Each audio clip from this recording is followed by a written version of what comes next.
You answered, provided excellent answers to questions 7 and 8, but just one regarding question 7. How does your insecurity or this analysis of insecurity differs or is different from traditional security studies or realist interpretations of U.S. foreign policy? You remember Dr. Kissinger always he was proud of his realpolitik. He used the German term, as you know, his realpolitik. You remember that. So how is it different from that? Well, I think I answered this question. Realist theory of international relations and all concepts associated with it, and I might add, also liberal theory of international relations. Yes. They are imperialist theory made for and by imperial powers. Yeah. Yeah. So traditional mainstream realist and liberal theories of international relations are imperialist theory. And of course, that's not to say not to understand it, not to realize it, not to recognize how important it has been. But these are not theories of the colonized people. To decolonize these theories, obviously, I come up with the idea of security communities, the idea of critical security studies, the idea that we need to actually change this paradigm in an idealistic way. I am an idealist in that sense, that it can be done. And I bring the example of that it was done in Europe. And of course, it was done based on their fear of Soviet Union. But what fear do we need more than the conditions of our existence right now in the Middle East? And when I say our, I mean our human existence, not necessarily Iranians. If we just realize, the intellectuals of these countries realize that in order to be free and emancipated from this structure, they have to really rely on themselves in so many different ways. And then, of course, not to adapt theories of, enslaving theories, colonizing theories like realism and liberal internationalism. In fact, it is shameful to say that in University of Tehran and universities in Iran and Turkey and other places, in fact, text and theories of realism and international is taught as if this is a universal knowledge, not Western imperialist produced knowledge. This is the irony. And of course, this is done the same way in my university. I teach realism. I teach liberal internationalism. I teach it. I teach my students that these are the theories of governance in the world. And they work and they write. But then I'm here to tell you that these are American-made theories. Don't buy into them. They're not critical. They don't apply to everyone. But I'm not so sure if I could, I could convince my students in Iran that, these theories, be critical of them. Please don't just buy them. Yes, that's right.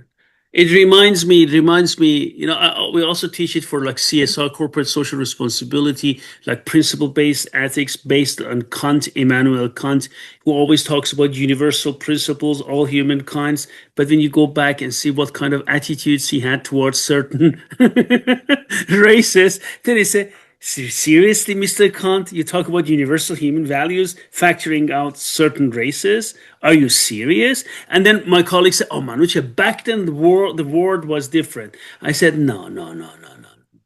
This is come on." I mean, yeah, this is I'm not going to buy into that. Come on, we can still teach Kant, but we need to teach. I always do say, guys, he talks like that, but look, the shortcomings are this. We have to talk about that. That's true. That's very true. Yeah. Question number 9. You answered many of them. Thank you very much, Professor Sharifi. You state that US foreign policy is marked by a preference for multi-balancing. Okay, you explained it. Where does deterrence fit into this broader strategy? You also explained. Is it employed as a real tool, genuine tool, or is it only a rhetorical cover? It's both. It's both. Like I said before, Yes. rhetoric, political rhetoric, are just one side of the soft side of coercive practices.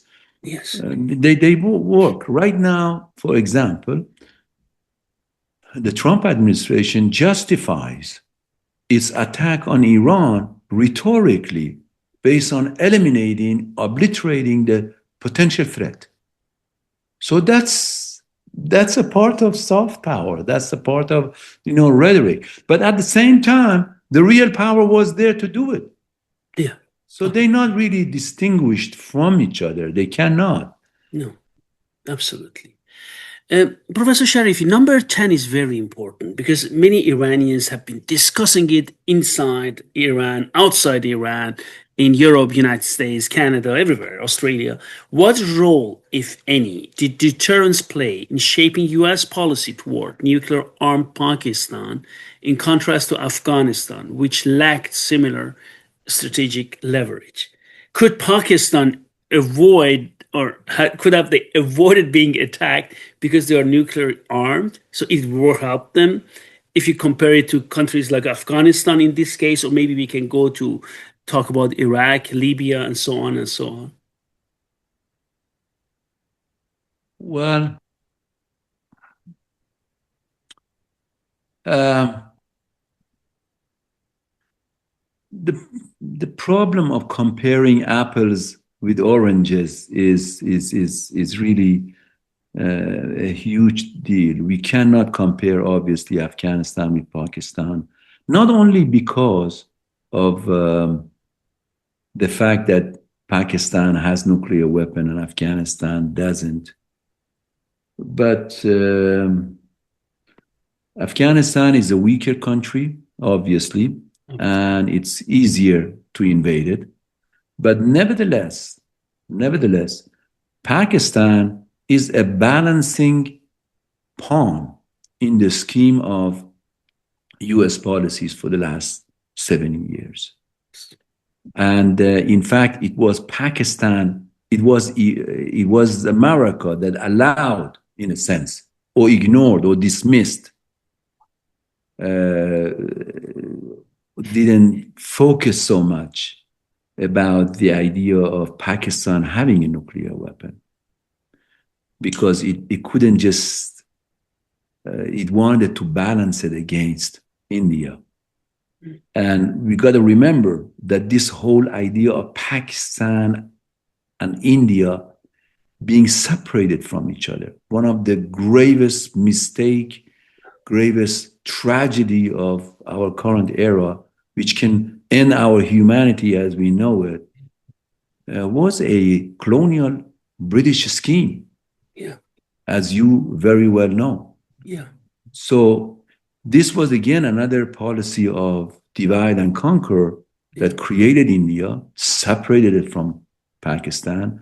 Some West toxificated intellectuals, especially in Pakistan, helped that idea, just like some Hindu nationalists did in India, and that horrible game continuing. And so they both became nuclear power, And US does not have any interest in invading it, but US is controlling Pakistan in so many ways more than it's controlling Iran. Yeah, yeah, absolutely.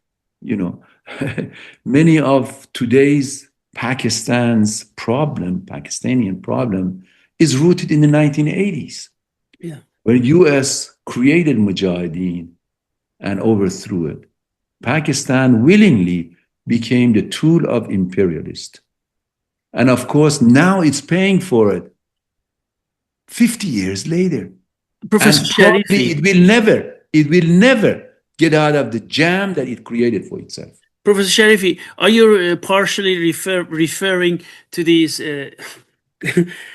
green belt strategy, but Dr. Zbigniew Brzezinski created by him in his book Grand Chessboard, and Yes, creating all the yes, yes. So going back to your question of Pakistan and Afghanistan, of course, two different entities. But that brings another question here, and I know where that question is coming from. Some people in Iran are saying that if we had nuclear weapon, we would not be attacked.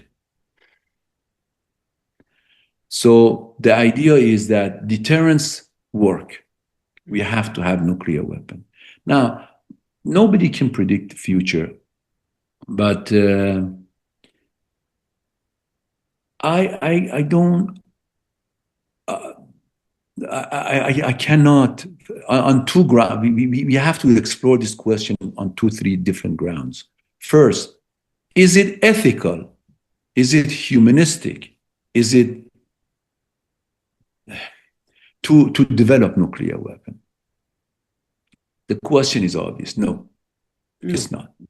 Now, on a realist point of view, again, even though the theory of the realism, as we talked about, is an imperialist colonizing theory, but since we are stuck in that reality, it's just like you are 2 o'clock in the morning, a thief with weapon walks into your house, put the gun in your head, and then at that time, what do? You want to be ethical and say, hey, I'm going to save your life? Or if you have a weapon or a knife or whatever, you try to defend yourself. We are stuck in that reality and we cannot deny it. So from that perspective, we could say that negotiation, and of course, with the West over nuclear weapon was futile, is futile. Perhaps if Iran and other countries develop that a nuclear weapon, they would be safer. Yeah. But that's not a certain thing to say, with all due respect, because if they can bomb Iran, suspecting it, they can deprive Iran in so many ways. And of course, the great example is not only bomb, deprive and sanction. And as you know, North Korea is not in a great situation, even though they have nuclear weapon. They're not. And Iran actually, North Korea in so many ways is in a better position than Iran. So I'm not so sure. That question I can't answer. Relying on self-defense is important, especially in the conditions of colonial conditions of today. Yes, we have to, Iranians and Iraqis and Syrians have to, in this context, defend themselves. And it seems that the imperialist language of talk is always violence. Yes. They speak with violence and they can only hear with violence. Yes. This is the reality they created for themselves. Yes. And we can't change this reality. No. And this is an unfortunate part of it. So we can be very analytical about our theories and philosophies. Yes. Hopefully, like again, Fanon says, yes, we can. Fanon, they call him the preacher of violence. Yes. He wasn't. The whole idea, he says that you have to, under the conditions of violent conditions, colonialism, there is no other way you can have dialogue with these people.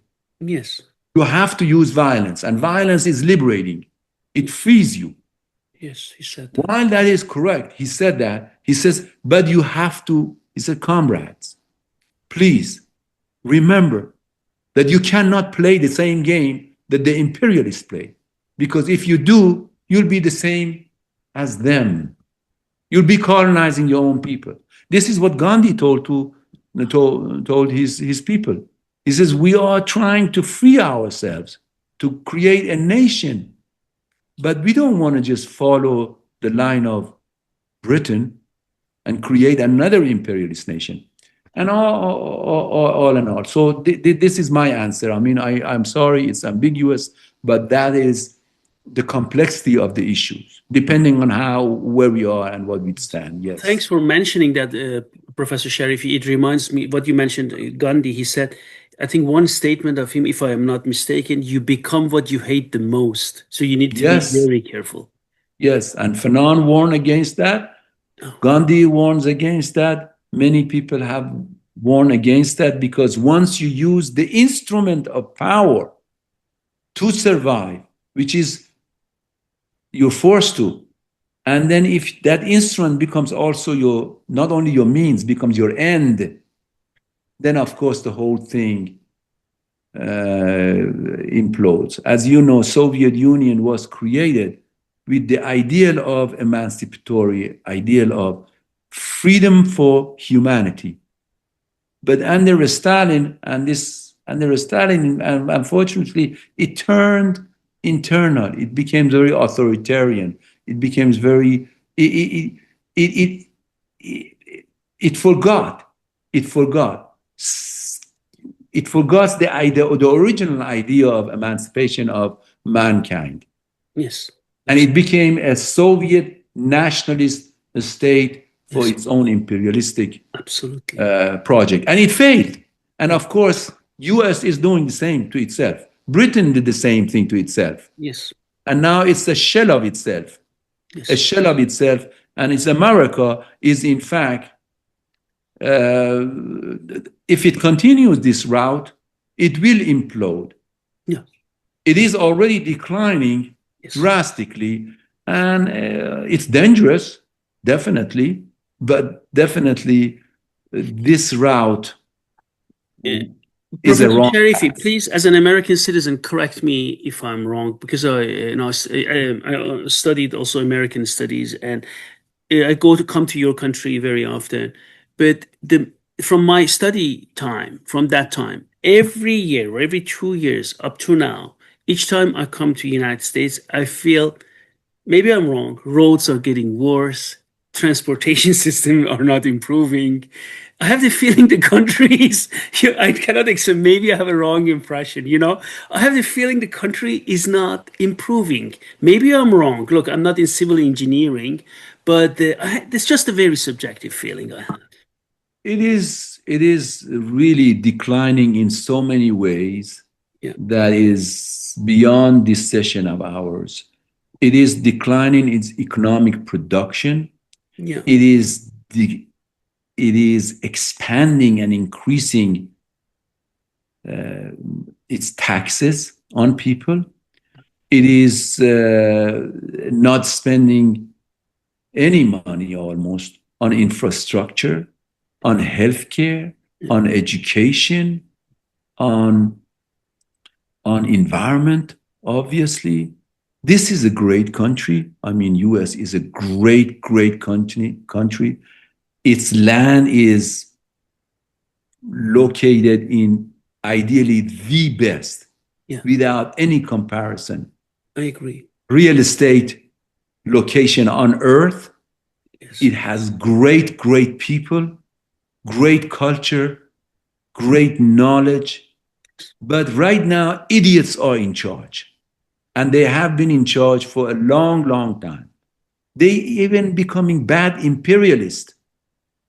They not, if you are an imperial power and you are efficient in the way you do things, you can actually be a little bit more tolerable. Right now, they have become that bad prison guard, which is bad for his own health and also the health of prisoners. It's not good for its own population. Yes. It's not good for the world. It's Yes. not good for the environment. Yes. And something has to give, Yes. and it will give. Mhm. I don't know. Maybe I won't be alive at that time, but this is not sustainable. Mhm. It's not sustainable. Um, Professor Sharifi, then question number 11, in your view, this is very important. How has the language of deterrence been used to justify interventionist policies that ultimately undermine long-term peace? The use of language, as you mentioned, as soft power. This is very, I think you mentioned also Chomsky and Herman in Manufacturing Constant, who did a groundbreaking work there. And we have not, we say it in Germany this when I teach my students, Professor Sharifi. And let's say an immigrant coming from Africa or Asia gets into a fight, right?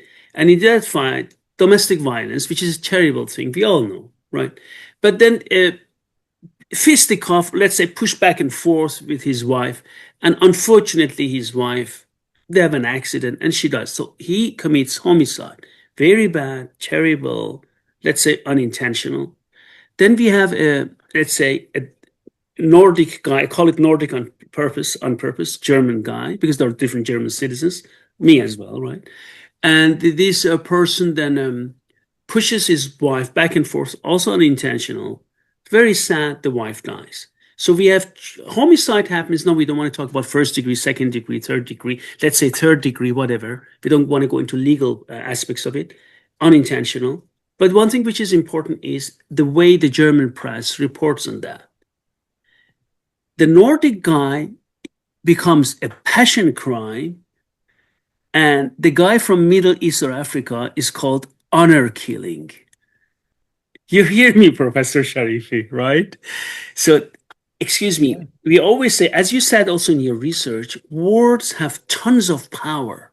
Semantics in linguistics have tons of power. It's not just that you use a certain word. We all know as academic, if I say he claims or he states, there is a huge difference and effect on our mind. Can you please expand on it for interventionist policies and how to try to justify it? Because I think it's fascinating what you have done. Well, yeah, and it's multifaceted, obviously, the use of language and power and framing. And you mentioned very good examples, honor killing versus passion, Israeli prisoners versus hostages. Yes. So we have 14,000, we don't call it 14,000 Palestinian hostages, even though they are hostages. They are taken by force, illegally. And of course, Hamas also, Yes. according to the law of the thing. And Yes. of course, this goes into every aspect of, we talked about nuclear weapon. One is threat, one is potential peace. Yes. And of course, we talk freedom fighter terrorists. Some people Yes. are terrorists. Yes. And so, language is always language of power Yes. and also language of powerlessness. It depends. And that goes to the idea of the inequality of producing knowledge for some and the knowledge of others. This is what Orientalism is all about. When the Yes. Orientals, as we talked about before, are not seen, perceived, thought of as who they really are, but they are perceived through a particular lens. Yes. And that lens is dark. Dark. So it's the framing of things. The way we frame things also say where we are from. And this goes with races, with gender issues, with many, many, many other issues that we talked about. Yes. And you made great examples also. Yes. Number 12, could a regional model of deterrence led by local powers rather than the US offer a more sustainable alternative, or would it simply replicate the same insecurities in a different form? I think this is a very important question. I think it's a profound question because it goes to our previous discussion of what do you do now? What do you do now?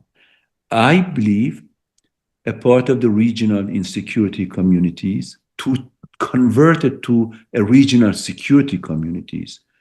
The countries of the Middle East, if they realize they can in fact create based on local interest only, they can create alliance if allowed. And of course, when I say if allowed, that depends on their power. Like as we speak, Turkey, Pakistan, Iran, Iraq, Saudi Arabia, I have not that much hope for them. But still, these are middle powers. Yeah. Syria. Yeah. This is a big if. Yeah. And Iran, the current Iranian government, is trying to do that in a sense to create local, regional security, but they have to invest in it a whole lot more verbally, software power, normative power, trade power, and all that.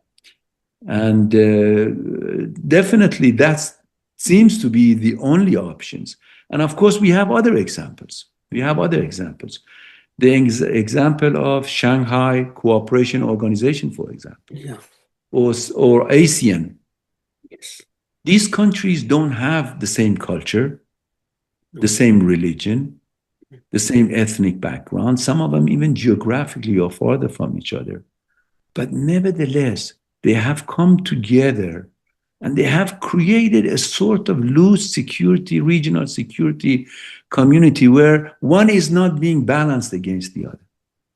And that can be done through trade, through cultural exchange. Language is important again.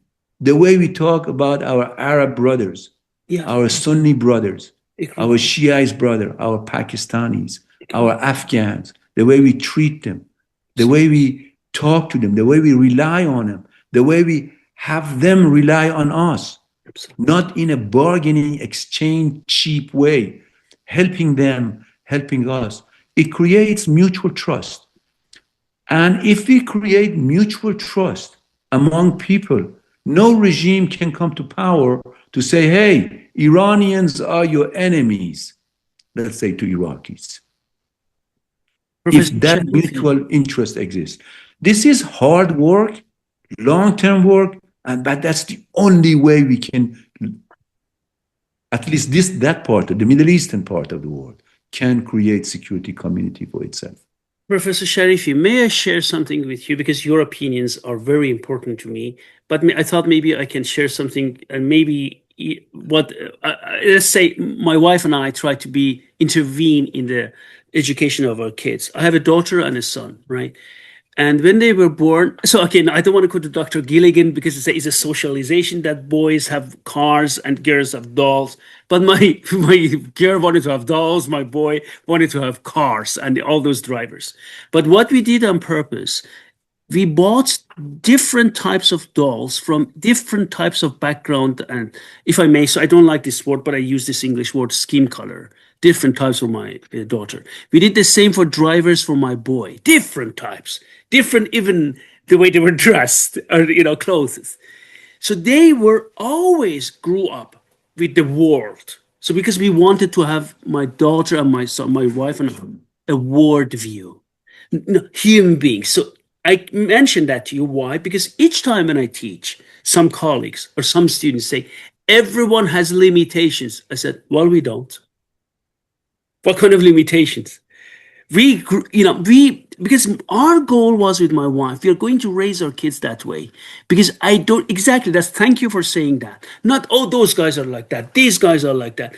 I really get sick of that when I hear things like that. No matter who says that, Professor Sharifi, it really is like grinding my brain, because I just say, my God, we are academic. Let's say human beings, forget academics. We cannot talk that way about other human beings. And if anyone has a piece of humanity in herself, in himself, or let's say in themselves, whatever, they shouldn't be using this type of language, denigrating and condescending other people around. Thank you for saying that, Professor Sharifi. It's extremely important. Thank you, and thank you for saying that. Yes, inclusion is really important. Diversity is a positive thing. We shouldn't recognize our differences, but respect them and tolerate them.